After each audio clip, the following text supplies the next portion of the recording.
I love you two. পুরোটা টাক হইতে চেয়েছিলাম, তো মাঝখান থেকে যখন টাক করলাম তখন ডিসাইড করলাম যে না এটাই করে, এটাই বেশি ফানি লাগতেছে। ফেসবুক কেমন যেন একটু টিকটক টাইপের হয়ে গেছে।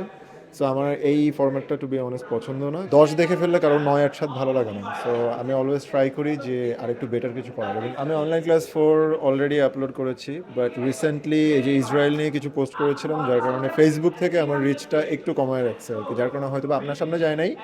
বাট হ্যাঁ, আমি আপলোড করেছি আর আসবে ইনশাল্লাহ, আরও আসবে। হ্যাঁ, রিজনটা হচ্ছে যে মানে সবাই যেভাবে জিনিসটা অ্যাকসেপ্ট করছে, সবাই যে পছন্দ করে, ওইটা চিন্তা করে আমাকে এডিটিংয়ে প্রত্যেকবার চেষ্টা করা লাগে যেন পরেরটা আগেরটা থেকে বেটার হয়। কারণ হিউম্যান নেচার এরকম যে 10 দেখে ফেললে কারণ 9 8 7 ভালো লাগে না। সো আমি অলওয়েজ ট্রাই করি যে আরেকটু বেটার কিছু করার, এবং এডিটিংটা কমপ্লিটলি আমি নিজের হাতে করি, যার কারণে একটু সময়টা বেশি লাগে। ফার্স্ট অফ অল আমার কাছে যেটা মনে হয়, এটা আল্লাহ মিলাই দিচ্ছে। কারণ ওটা লকডাউনের টাইম ছিল, এবং লকডাউনের টাইমটা কিন্তু সবারই খুবই খারাপ গেছে, if I am not wrong. But to be honest, my lockdown was a blessing for me, for my career. And ওই সময় আমার আশেপাশে যারা ছিল, সবাই এমনভাবে জিনিসটা সিঙ্ক হয়ে গেছে যেন মনে হচ্ছিল যে না এটা অনেক আগের থেকেই মানে সিঙ্ক হওয়া একটা জিনিস, যেটা পরিচয় হয়েছে অনেক লেটে। হ্যাঁ, আমরা কানেক্টেড ছিলাম, বাট এরকম যে কোনো একটা কিছু করবো এটা কখনোই আমাদের প্ল্যানে ছিল না। Out of no way we just made something experimental and that went viral, and that's why I am here today, আলহামদুলিল্লাহ। আচ্ছা, আমার ফার্স্টে একটা টিমমেট আমাকে বলো অনলাইন ক্লাস নিয়ে কিছু করা যায় কিনা।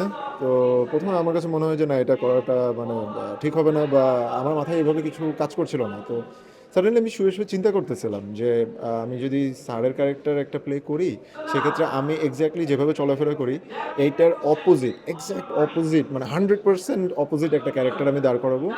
সো আমার মাথায় চুল আছে, আমি ডিসাইড করলাম চুল কেটে ফেলবো, অ্যান্ড ভয়েসটা যেরকম আছে এটার থেকে ওই ভয়েসটায় কথা বলবো। তো ফাইনালি যখন দেখলাম যে না করতে পারতেছি, তারপর পুরোটা টাক হইতে চেয়েছিলাম।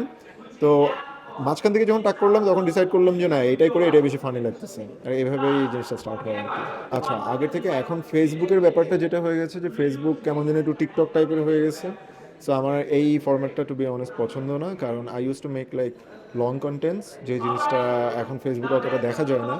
বাট আমার মানে যেটা ইচ্ছা, যে ওই লং কন্টেন্টের যে ইয়াটা ছিল, ট্রেন্ডটা ছিল, ওইটা আবার আসুক, সো দ্যাট মানুষজন ওই ব্যাপারটাতে বেশি অভ্যস্ত হয়, এবং কোয়ালিটিফুল কন্টেন্ট যেন আবার আমরা ফেসবুকে দেখতে পাই। Facebook is just like a garbage nowadays. আমার টিমমেটদেরকে I love you too. I love you too. এইটা বলাটা আসলে একটু মানে টাফ হয়ে যাবে আমার জন্য। বাট হ্যাঁ, এটা কন্টিনিউয়াসলি এখন চলতেই থাকবে। অ্যান্ড বাই দ্য ওয়ে, আমি কয়েকদিন আগেও টাক করছিলাম। আমি এই বছরটা আবার মানে ওই কন্টেন্টের জন্যই আমি মূলত পুরো বছরই টাক থাকবে। সো বুঝতেই পারতেছেন, এটা টানা চলতে থাকবে ইনশাল্লাহ। শিয়া বাটার ও ভিটামিন ই সমৃদ্ধ লিলি হালাল বিউটি সোপ, তারুণ্যময় উজ্জ্বল ত্বকের জন্য। আমার কাছে ভালো লাগে এর আগে যতগুলো দেখছি, বাট আজকে ইভেন্টে আমি আসছি এইমাত্র, এখনও ফোনের ফিচার্স আমি সবগুলো দেখা হয় নাই।